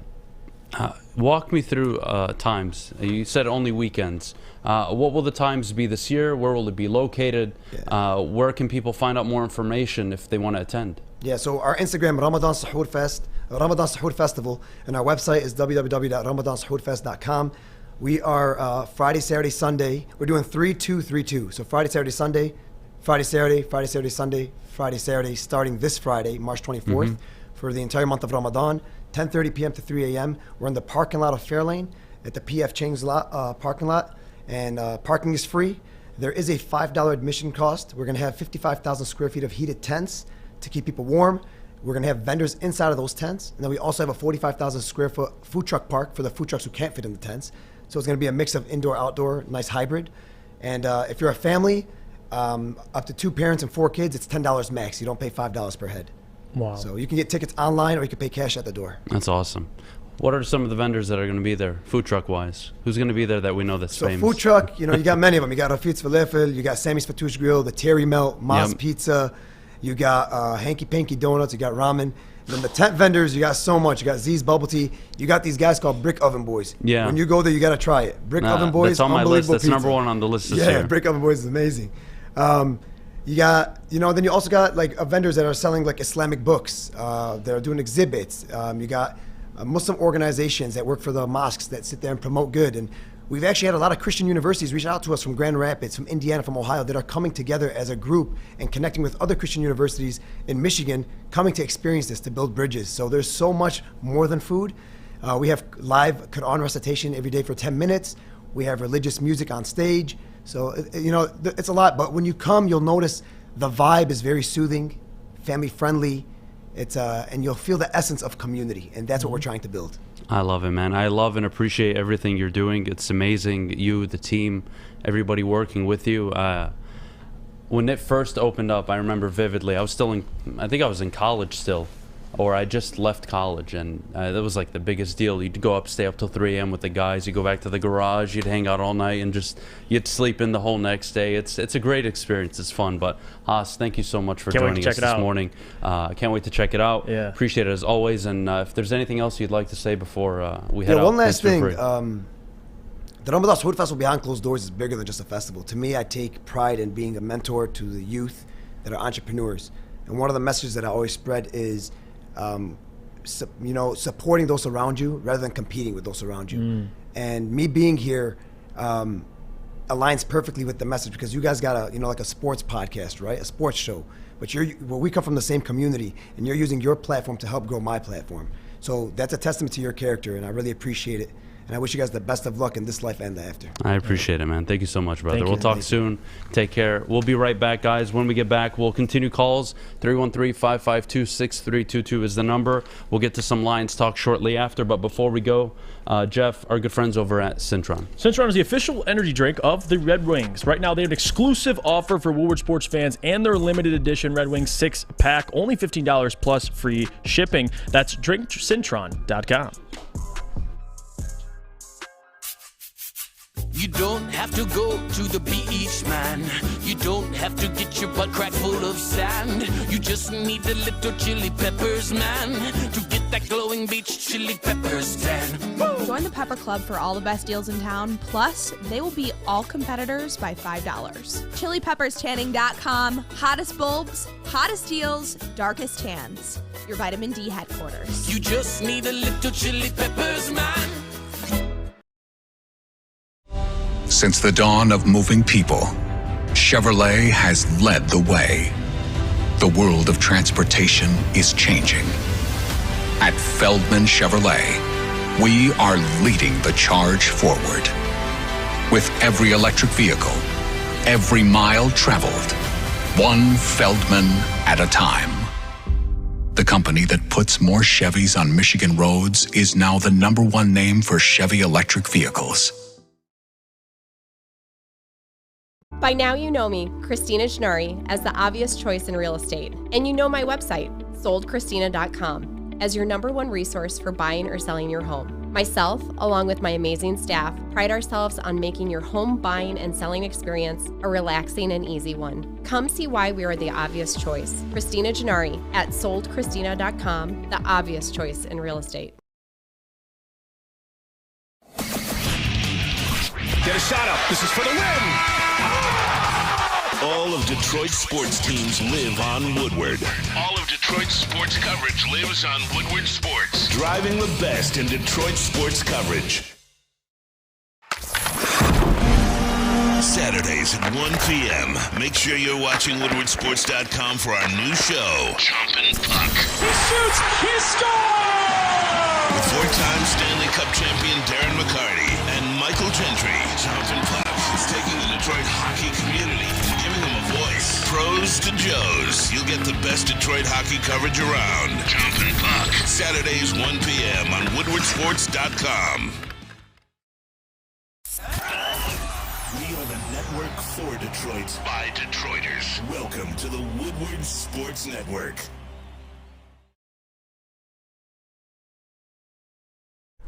All right, we're back here on the morning Woodward. Fucking Christ, I keep messing this up. Alta Uptime Matters. Alta Equipment has everything you need to get the job done. Have a big project coming up. Alta Rent has you covered. Call them today, 844-GO-TO-ALTA. I know that's what Adam was trying to say. 844-GO-TO-ALTA today.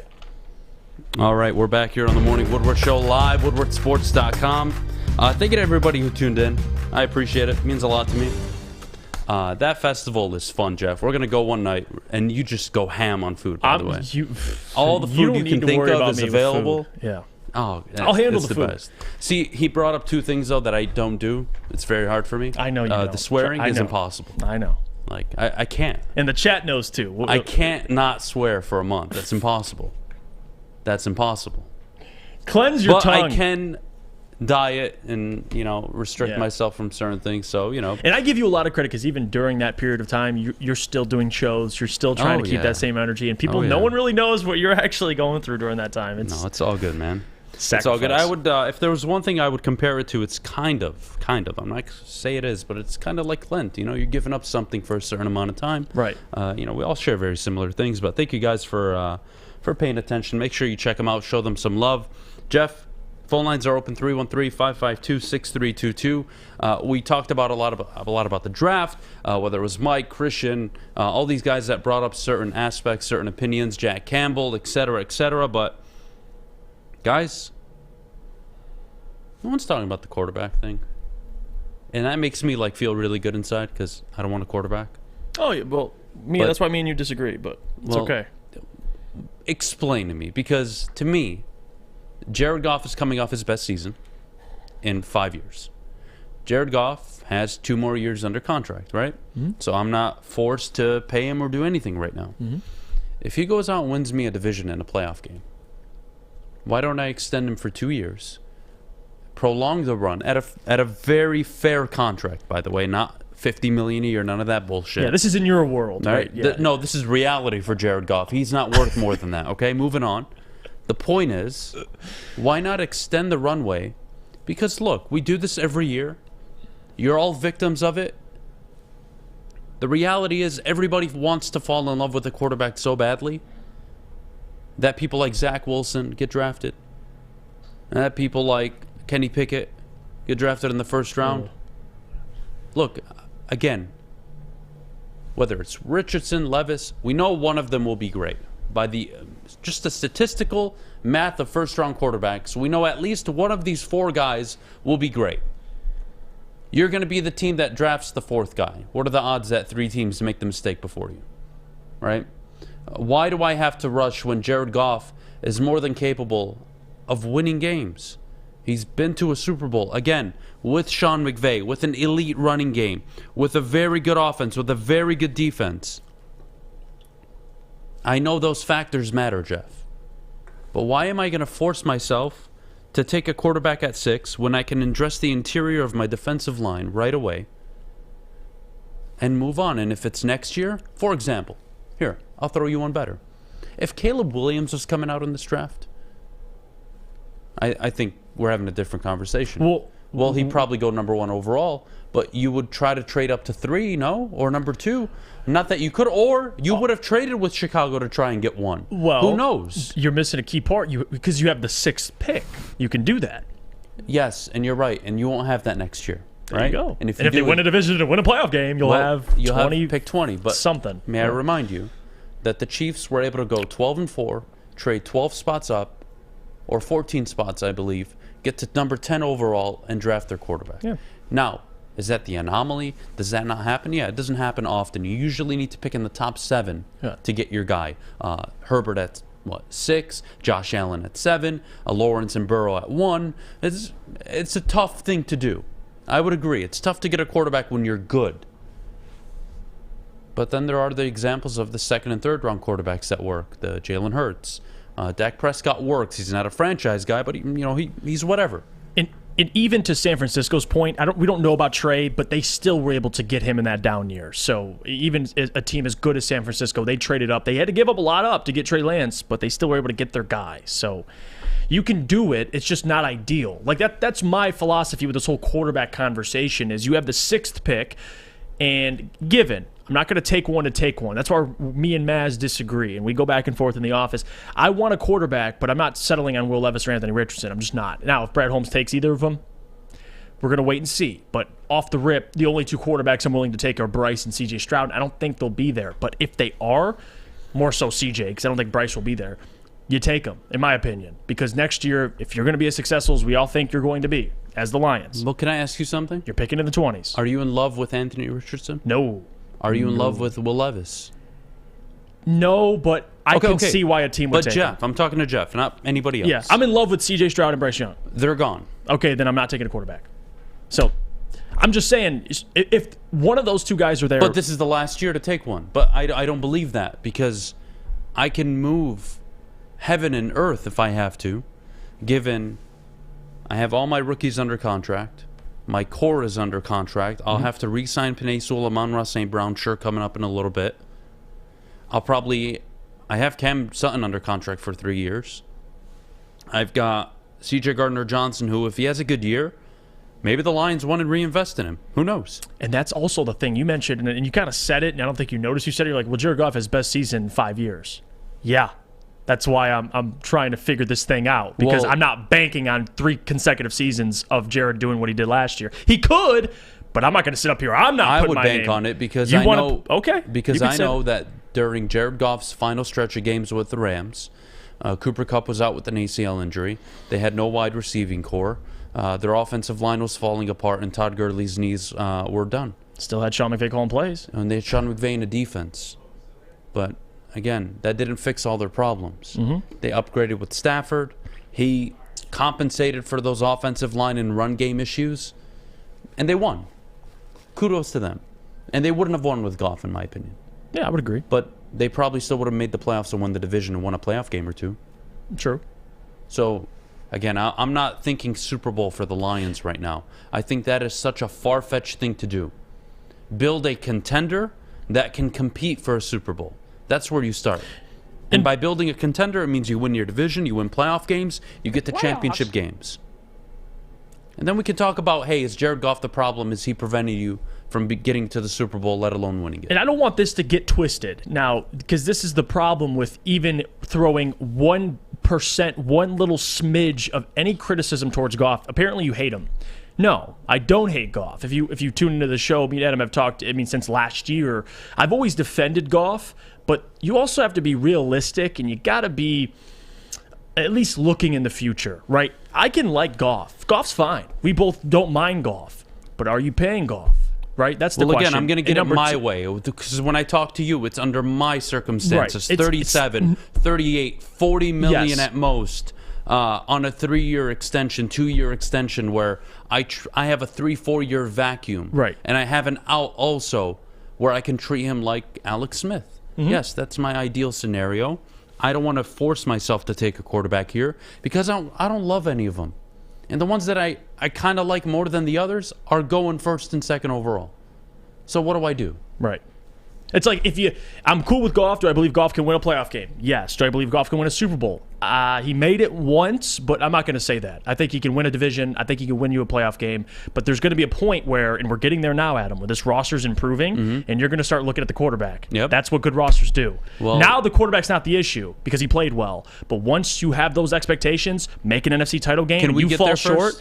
That's the point I'm making, because I get that point, but if you don't want to make it there, and then now you're picking in the 20s. No, you do, because now you've identified your ceiling. What if you don't get there? What if you get there and you win it? Then what? What do you say then? What was it? I'm sorry. You said what happens if you get to that point and you start you actually deliver and win? Then you kind of know. Yeah. But still, are you paying Goff? I know. I get it, dude. But hear that's me the out. problem. But if you get there, and after 3 division titles, after 2 NFC championship appearances, well, if he does that, if you get there and he's not delivering when you need him most, fine. Then you find yourself in a San Francisco situation. Fine. Give me those problems first before we talk about a Super Bowl with a franchise quarterback that is not here. There isn't one. So why not make the most of what you have now? And they're in a good situation because I don't think, again, if I hated Goff that much, if I was sitting up here crapping on Goff, I'd say take a quarterback at 6 like Maz. Take anybody. I don't give a damn. Yeah, take but Adam I'm not Beydoun. in a rush to because I'm not either. I like the kid. I'm not either. But He's 28. I'm trying to kind of look in the future a little bit, try and be prepared. I just think that's a good problem to have in the future. If the problem in the future is after 3 years you've won 2 divisions, you've been to 1 NFC championship game, you've won 2-3 playoff games, Jeff, I think that's a very good problem to have. And I think you and I would enjoy that conversation a few years from now, where you and I are talking about Jared Goff's future and how the Lions will have to move up in the draft for this guy to make this team, quote, click. And if they're all in and they're not worried about draft capital, they can give up assets to move up significantly. They're going to save $40 million the second they move off of Goff, likely, right? So yeah, that's in the future if you're thinking hindsight. I don't blame you if you're on either side of the equation, but at the end of the day, you got to at least be open-minded enough to know at 6 if there's a quarterback that Brad likes and he takes him, you got to understand the philosophy there, because I do. I know people get, Goff's extend him right now. We don't need a quarterback. You got to be self-aware enough to know. I mean, there's always going to be question marks, and we'll see. Big year for Goff and Dan Campbell this year. All right, let's take a break. When we get back, mailbag time. Get your questions. Get your questions in the chat. Jeff and I will answer them, and we'll be right back in just a bit. But before we go, I got to tell you about Lady Jane's Haircuts for Men. Open 10 to 8, 7 days a week. Walk in anytime. No appointment necessary. Their awesome stylists will take care of you like they take care of me as always. So get to a Lady Jane's near you. Lady Jane's. It's wicked awesome. The sports marketing agency would not be who we are without great community partners like Higuera Health and Carol Zaniga. It's an awesome opportunity to partner with your organization. Higuera Health is a comprehensive behavioral health organization. We serve children through older adults with mental health, substance use, and developmental disabilities across Western Wayne counties, and really excited to now be in downriver communities as well. Give us a call at 734-458-4601. Get a shot up. This is for the win. All of Detroit's sports teams live on Woodward. All of Detroit's sports coverage lives on Woodward Sports. Driving the best in Detroit sports coverage. All right, we're back here on the Morning Woodward Show live, woodwardsports.com as always. Jeff Iafrate, Adam Beydoun. Here's what we're going to do. We're going to get to mailbag. Get your questions in the chat, and Jeff and I will answer them. Jeff, let's start with this very, very important question. Mailbag, is there a location for the draft party yet? Yes, there is. Pending approval. You're not revealing it yet? I'm going to reveal it. Really? It'll be at 5th Avenue. Pending. It'll be at 5th Ave. I know you're excited for that. So, draft party at 5th Ave. Again, details being confirmed, but that is likely the spot. I was there Friday. Saw actually somebody that recognized me from the show and asked about you. So, again, that'll be exciting. Draft parties. Man, Adam in his Tony Montana suit with all the fake cocaine. I'm here for it. I don't know what I'm doing this year. I don't know if I'm going to bring out the cocaine. Last year was vital. I had to do that. Last year I had to do that. You were on a mission last year. Because I had to talk off a lot of fucking idiots from the idea of Malik Willis and Kyle Hamilton at number 2. So I had a job to do last year. This year, it's much more relaxing for me. I think I get to go there and enjoy and give my thoughts and share what I think of the situation and what ends up happening. I think it'll be a different vibe this year. Who knows? Different vibe than woo! Well, it depends. If they take Anthony Richardson, honest to God, I might take off my headset and throw it right at the fucking camera. That clip of you last year, I still laugh thinking about it. Dude. When we drafted Aiden, you freaking out. I was so happy. Sticking your face in. So happy, man. Did you guys see Nick Saban said that one of his players, 5-star recruit, got arrested? He said there's no such thing as wrong place at the wrong time. Maybe Oates should listen. Goddamn. Jeff, do you think we'll ever see Francis and John ever getting together in the cage? That's a mega heavyweight fight. You're right, but no, I don't think so. Francis is in his own world. He's just figuring things out. I know PFL, he's discussing a deal with PFL. He's doing boxing. PFL, by the way, there's like 10 heavyweights. So I don't know what the hell he'd do if he joined PFL. But again, get your money, Francis. I selfishly want to see the fight. I just don't think it'll happen. It would be the biggest heavyweight fight of all time. So I just don't think Adam they'll get do arrested by Abe at the draft party. Look, I mean, I'm not going to be carrying anything illegal. Adam, can I join the draft party? Mike, of course you can. You're first on the list, buddy. You guys are all invited. You guys are all welcome. You're all invited. Mike, we got to definitely talk, though. It's been a minute since you've been on the show. What the fuck, man? I know, I miss Mike. I know. I heard you had COVID 3 times in like 2 weeks. Yeah, he's been going. He went through it. Stop being a bitch, Mike. All right? We don't got time for you to be sick. Mike is like, when you think of bitch, I think of everything but Mike. Like I know. What contract extension would you offer St. Brown? See, this is the problem, Andrew. He's going into his 3rd year. If he goes for 100 catches again, 1,100, 1,200 yards, and 7 touchdowns, you're going to pay him top 10 money. Closer to 10 than 5, but you're going to have to pay him. You're going to have to pay Amon-Ra probably a 5-year, $70 million deal. I think that'd be fair. He'd probably want more than that, but you know, if he wants 15 annually, I wouldn't be opposed to it. 5 years, what, 75 million? Yep, I'm okay with that. He's a reception god, and he's getting you, gets you 1,000 a year. And we have to get comfortable with this, Detroit, just because we like players. Brad Holmes could move off of him and say, I can draft you again in the 4th round. And we just have to say, because I've done that before. And you just have to say, okay. And you have to roll with it. Yeah. So this is a very interesting time. Now, Detroit, we, as a city, are going to have to deal with Brad Holmes moving off of players that you like or you think are really good, that he believes he can identify and find in the draft later on. Well, technically, you don't got to do that. You got a rookie quarterback, but I see what you're saying. Eventually you do, though. I see what you're saying. But eventually you do, because you have to pay that Patrick rookie Mahomes quarterback. and Tyreek Hill. Yeah, right? Yeah. No, you have to pay the quarterback eventually. You just push it down the line a little bit. That's all. Show is going till 10:15 today. It is not, unfortunately. It is not. Look, we have people that come into the studio after. We got to clean up. We got to get the next show ready. And then, you know, we have to be very mindful because, you know, Big D Energy is at 11 o'clock. New rule. And they are on a time constraint because they have to get the fuck off the show right away before Ermanni and Edward show up. So, you know, we have to be very mindful of that. And Neil Rule is very, like, as soon as this show ends, he comes in, and if I'm still in the seat at 10:01, he goes, got to get up. Yep, it's not in his contract. Yeah, he goes, it's in my contract. You got to get out of the seat at 10 a.m. Holmes trades St. Brown before he pays him $15 million a year. I think $15 million a year for a guy that's giving you 100 catches every year. That's off his first contract. 1,100 yards. I don't see a problem with that. With the market moving the way it's moving, if you give him 15, that's actually to me a discount to market considering what these guys are getting paid now. Justin will get paid $20 million. Like it's, all right, it's Jeff, unreal. how do you deal with Adham every day? Yeah, Jeff, how do you deal with me every day? That's a good question. I think over time, I understand who you are. I think me and you have gotten it's looking back at our first show together to where we are now. It's totally different. It's completely different. Like me and Adam, we're attached to the hip. I love that man, even though you maybe throw me for a loop sometimes with things you say. You know what, Kevin? Fuck you. Why does Adam look more and more like the big boy poster behind him? Look, Kevin, when that fat fuck over there can grow a beard, then we talk about big boy. All right? You kind of do got the same hair though. The hair is similar. That's why I laughed. I'm growing white hair. Jesus Christ. You see this? Stress, man. It's getting to me. Stress, man. All right, we should take the 4th best quarterback at number 6. No, don't do that. Draft Jake Moody at 6 and Stetson Bennett at 18. I'm on board with that. Michael says, Neil to Jeff, I was told I would get the seat at 10. That is spot on, Michael. That is Neil Rule to a T.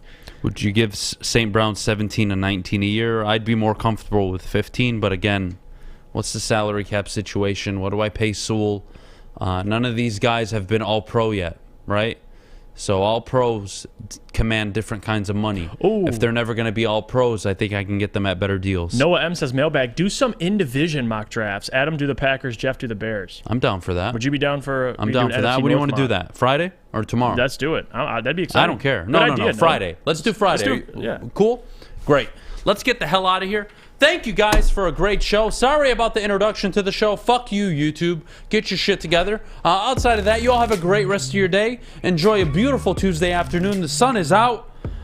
Put your dicks out. Spencer's walking across the street right now. I can see him. He's already jerking it a little bit. Shout out to Spencer. We're out for today. Thank you guys so much again. Like the video, subscribe to the channel. We just hit 40,000. Help us get to 45 and 50 sooner than later. Share a friend, make them subscribe, make them like. We're out of here. Till tomorrow. Jeff and I will see you.